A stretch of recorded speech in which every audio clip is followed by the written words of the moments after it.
Hai guys, kembali lagi bersama Anitur ID Channel. Hai guys, ketemu lagi. Kali ini saya akan membahas lanjutan Jujutsu Kaisen Season 3 Episode 3 atau episode 50. Dikarenakan ini adalah spoiler alur cerita yang diambil dari manga, so buat yang tidak suka dengan spoiler boleh skip video ini. Tapi jika ada yang penasaran dengan spoiler alur cerita manga, yuk sama-sama kita bahas anime yang sangat populer ini. Melanjutkan episode sebelumnya, sementara semua orang terkejut dengan kemunculan Tengen, Yuki bertanya mengapa Tengen tidak menyapanya saat mereka bertemu. Tengen menjawab bahwa ini bukan pertama kalinya mereka bertemu. Pertanyaan Yuki selanjutnya adalah, mengapa makam koridor bintang ditutup? Karena tidak dapat melihat ke dalam hati manusia, Tengen khawatir Yuki mungkin bersekutu dengan Kenjaku. Kenjaku adalah nama entitas yang mampu bertukar tubuh, yang dulunya adalah Norito Shikamo, dan sekarang mendiami tubuh Suguru Geto. Yuji menyela percakapan penting itu untuk bertanya, mengapa Tengen terlihat sangat aneh. Megumi diam-diam berpikir dalam hati bahwa Yuji berani melakukan itu.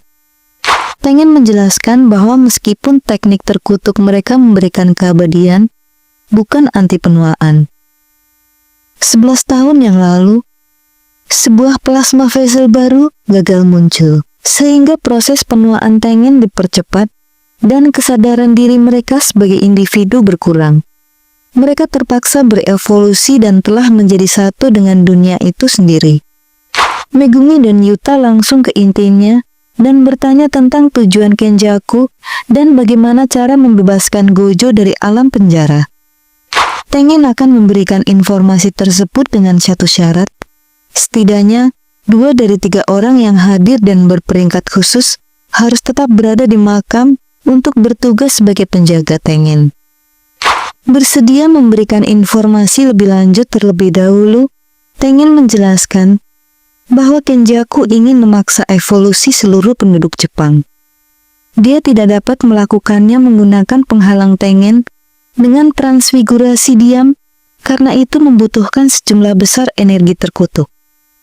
Memicu evolusi sebesar itu menggunakan teknik terkutuk tidak efisien. Metode yang dipilih Kenjaku untuk memicu evolusi dalam skala besar adalah dengan menggabungkan Tengen dengan umat manusia. Setelah berkembang ke tingkatan baru, Tengen dapat bergabung dengan seseorang yang bukan Star Plasma Vessel. Manusia yang bergabung dengan Tengen berevolusi menjadi sesuatu yang melampaui penyihir, sesuatu yang ada sekaligus bukan dari alam fisik. Tengen stabil dan dapat mempertahankan kendali diri, bahkan setelah berevolusi berkat teknik penghalang, tetapi dunia akan berakhir jika umat manusia mencapai keadaan ini. Tidak akan ada batasan antara individu dan kenajisan jutaan manusia akan membanjiri dunia. Apa yang terjadi di Tokyo akan menelan seluruh planet. Tengen tidak dapat menolak penggabungan tersebut, karena evolusi mereka telah menyebabkan mereka menjadi lebih seperti roh terkutuk daripada manusia. Target sempurna untuk manipulasi roh terkutuk. Karena ancaman Kenjaku yang akan membuka segel makam, koridor tersebut menolak siapapun yang mendekat. Kenjaku adalah orang yang memulai rencana yang menghentikan penggabungan 11 tahun yang lalu. Mereka terlibat dengan Sukuna lebih dari 1000 tahun yang lalu.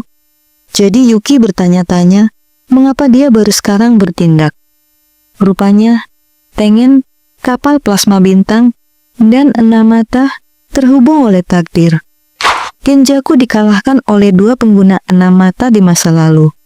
Setelah kekalahan keduanya, Kenjaku membunuh kapal plasma bintang dan pengguna 6 mata berikutnya segera setelah mereka lahir. Terlepas dari usahanya, mereka berdua tetap muncul pada hari penggabungan dengan Tengen.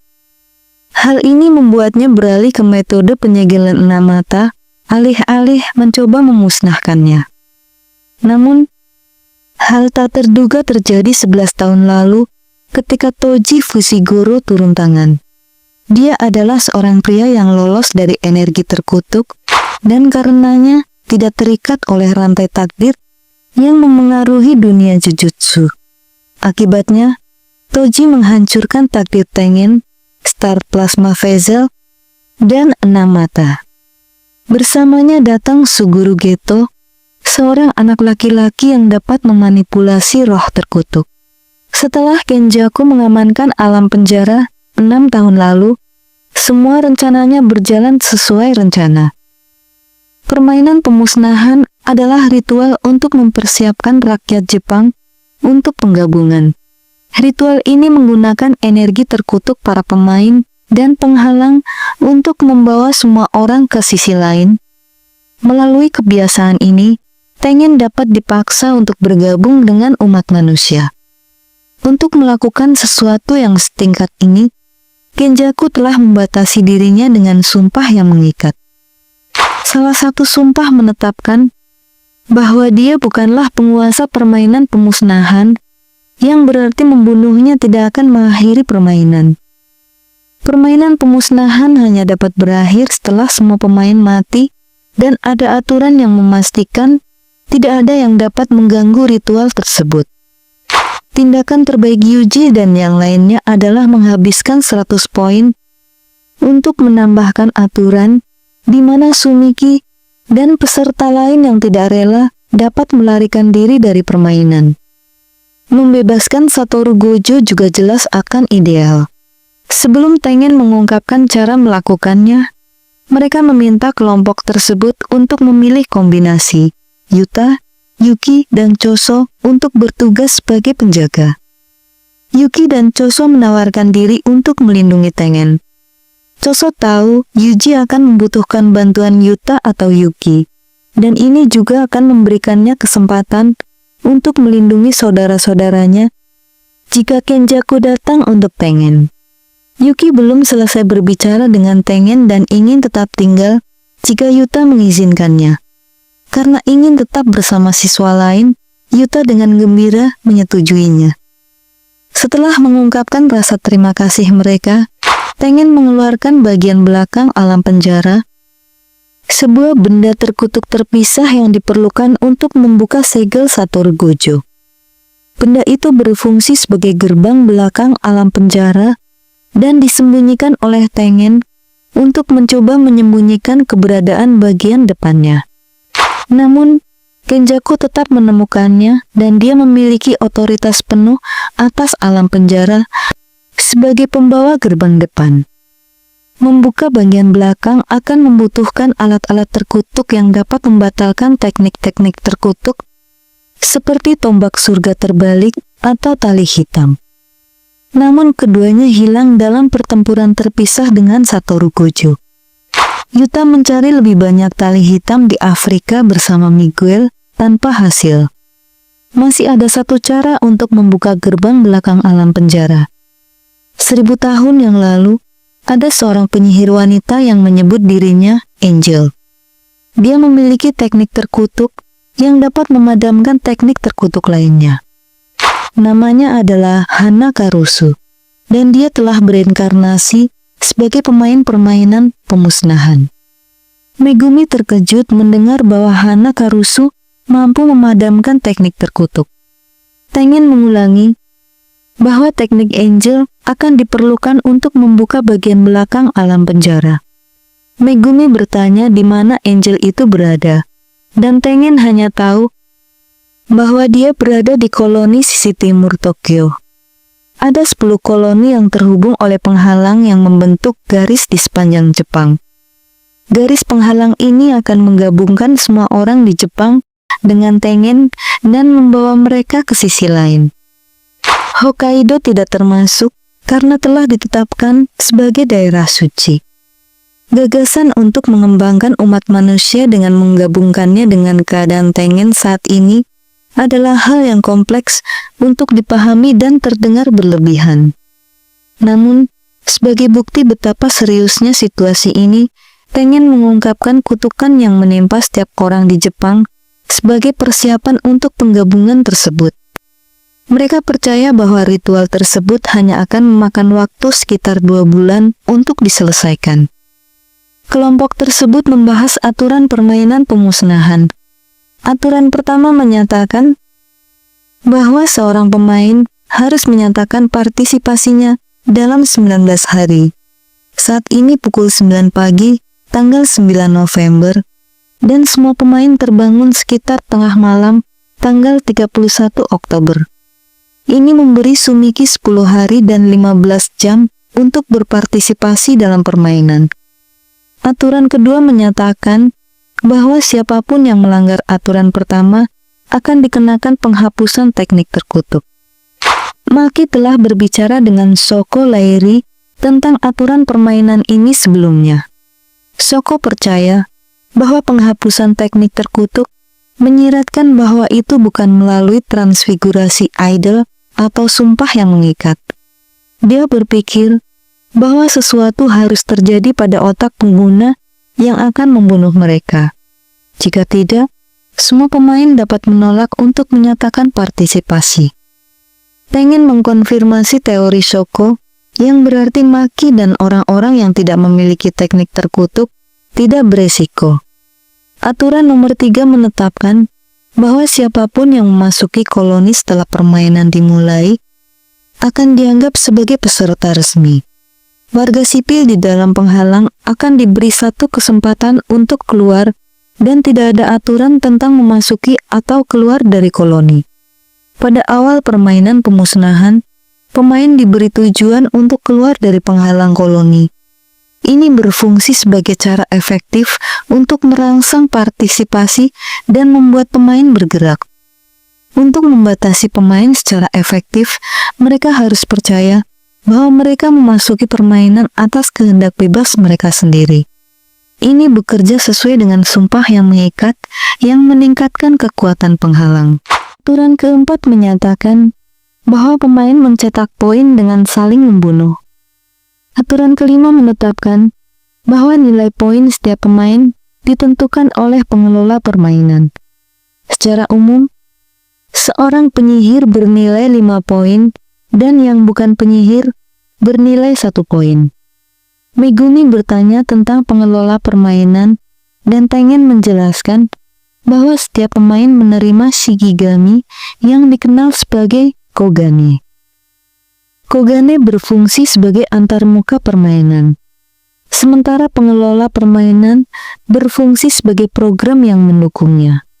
Konsep ini agak membingungkan Yuji, membuatnya berada dalam keadaan kebingungan yang lucu. Aturan ke-6 menyatakan bahwa pemain dapat menghabiskan 100 poin yang mereka peroleh sendiri untuk menegosiasikan aturan baru ke dalam permainan. Aturan tidak dapat dikurangi, tetapi Megumi berpikir mereka mungkin dapat membuat ketentuan lain sebagai cara tidak langsung untuk melawannya. Sesuai dengan aturan ke-6, aturan ke-7 menyatakan bahwa pengelola permainan harus menerima aturan baru apapun selama aturan tersebut tidak memiliki efek jangka panjang pada permainan. Kelompok tersebut bertanya-tanya, apakah aturan tersebut adil? Tetapi Tengen meyakinkan mereka bahwa Kenjaku tidak menerima bias dan mereka dapat mengharapkan perlakuan yang adil. Aturan ke-8 dan terakhir menyatakan bahwa seorang pemain akan dikenai penghapusan teknik terkutuk jika skor mereka tidak berubah selama 19 hari. Yuji khawatir dia harus membunuh orang lain lagi. Tetapi Megumi memiliki beberapa ide. Setelah semua informasi ditinjau secara menyeluruh, Maki menjelaskan peran setiap orang untuk masa depan. Yuki dan Choso akan tetap berada di makam bintang untuk menjaga guru Tengen. Maki akan kembali ke klan Zenin untuk mengumpulkan peralatan terkutuk untuk pertempuran yang akan datang. Segera setelah Satoru Gojo disegel, klan Zenin dan Kamo mengambil semua peralatan terkutuk dari gudang terkutuk SMA Jujutsu. Sekarang Megumi adalah pemimpin klan Zenin.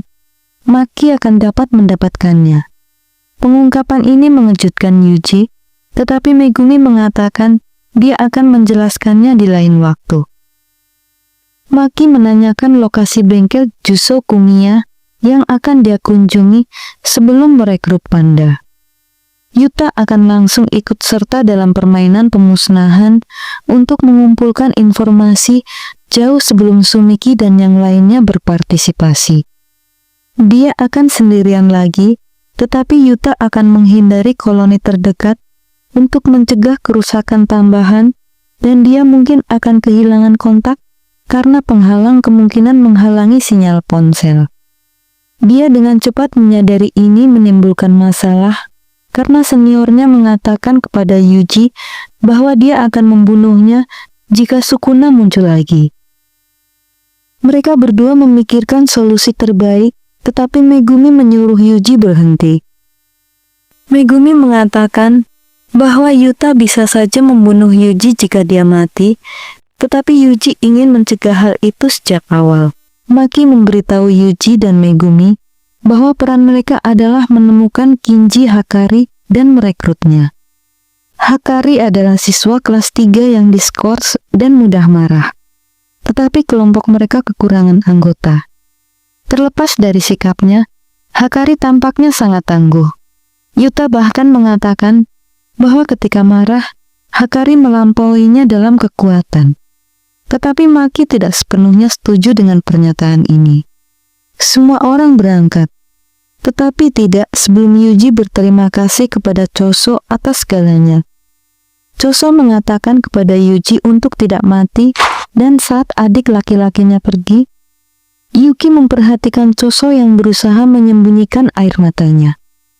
Sementara itu, di sebuah klub komedi bernama Public Stand, kerumunan orang bosan dengan pertunjukan komedi yang benar-benar gagal. Fumihiko Takaba adalah seorang komedian yang gagal dan tidak pernah mendapatkan tawa dari lelucon-lelucon bodohnya. Rekannya menyuruh pria berusia 35 tahun itu untuk berhenti karena dia sama sekali tidak lucu. Dengan kondisi Tokyo saat ini, pria itu menyarankan Takaba untuk mencari sesuatu yang lebih cocok untuknya. Seorang rekan Takaba lainnya bernama Ken mengatakan bahwa dia tidak keberatan dengan lelucon-lelucon bodohnya. Ken berpikir ada dua tipe komedian yang akan selalu diminati.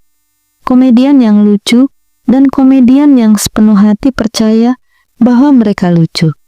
Ken bertanya kepada Takaba, menurutnya dia termasuk tipe yang mana? Awalnya Takaba mengatakan 50-50 sebelum menerima dorongan aneh.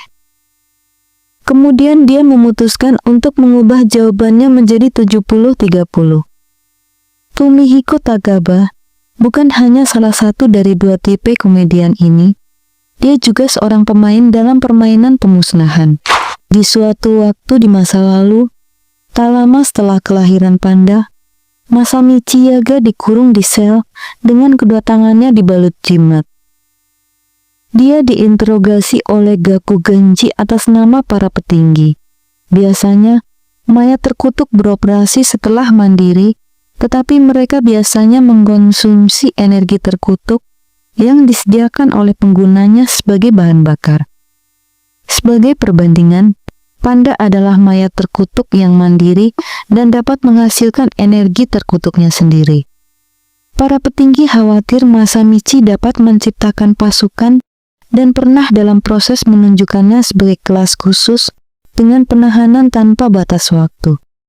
Setelah menyatakan hal ini kepada Masamichi, Gaku Genji bertanya bagaimana panda dibuat, tetapi Masamichi bersikeras bahwa dia tidak tahu. Masamichi saat ini sedang buron dan tinggal di hutan di samping salah satu bonekanya.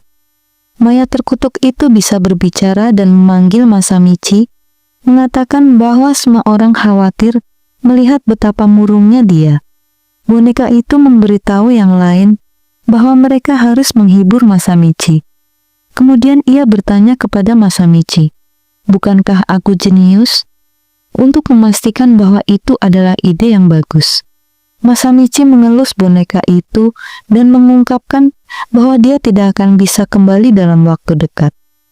Dia menambahkan bahwa guru Tengen melindungi hutan tempat mereka bersembunyi dan ibunya akan datang menemuinya lagi. Di masa lalu, Masamichi menciptakan mayat terkutuk independen dengan informasi jiwa keponakan Kusakabe. Saudarinya tidak bisa hidup tanpa dukungan putranya dan tetap sepenuhnya terbaring di kursi roda. Ketika dipertemukan, boneka Masamichi bertanya, apakah wanita itu ibunya? Dan kemudian bertanya, bukankah aku jenius? Karena dia benar. Saudari Kusakabe mengenali tingkah laku putranya dan ungkapan itu, jadi dia langsung berlari keluar dari kursi rodanya untuk memeluknya. Dia berulang kali memanggil mayat terkutuk itu Takeru sambil memeluknya erat-erat. Masamichi tidak bisa membiarkan Takeru tinggal bersama ibunya, karena panda belum ada dan tidak boleh tersebar kabar bahwa mayat terkutuk yang sepenuhnya independen itu ada. Kusakabe meminta maaf dan dengan emosional mengungkapkan rasa terima kasihnya kepada Masamichi karena telah melakukan ini untuk keluarganya. Kembali ke masa kini, Masamichi dihadapkan oleh seorang penyihir bertopeng dengan bekas luka di mata kirinya, seorang bawahan dari petinggi. Dia bertanya kemana Masamichi pergi tanpa mayat terkutuk untuk mendukungnya. Sambil melepas jaketnya, kepala sekolah Tokyo itu hanya menjawab bahwa dia akan menemui putranya. Penyihir bertopeng itu tidak begitu mengerti maksud Masamichi, tetapi tetap mempertimbangkan betapa seriusnya situasi tersebut. Masamichi telah dijatuhi hukuman mati dan satu-satunya cara untuk menyelamatkan dirinya adalah dengan segera mengungkapkan cara menciptakan mayat terkutuk independen. Masamichi mengatakan bahwa musuh-musuhnya telah terbiasa bersikap agresif tanpa kehadiran Satoru. Pria bertopeng itu setuju, terutama karena dia ditemani oleh seorang penyihir veteran. Sesuai aba-aba, Gakuganji keluar dari bayang-bayang dengan bersenjata gitar dan memberikan pukulan fatal kepada Masamichi setelah perkelahian singkat. Masamichi terluka parah, dengan 2 luka sayatan yang dalam di dadanya. Luka itu membentuk huruf X yang memercikan darah di sepanjang dinding tempat tubuhnya yang sekarat tergeletak. Gakuganji menyuruh penyihir yang menyertainya untuk meninggalkan kedua tokoh utama itu sendirian dan penyihir itu menurutinya.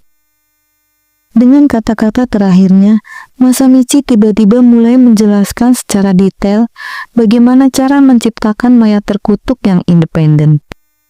Informasi jiwa dapat direplikasi dari informasi fisik dan dimasukkan ke dalam inti mayat terkutuk. Inti-inti ini harus berisi 3 jiwa yang sangat kompatibel dan membuat mereka terus-menerus saling mengamati.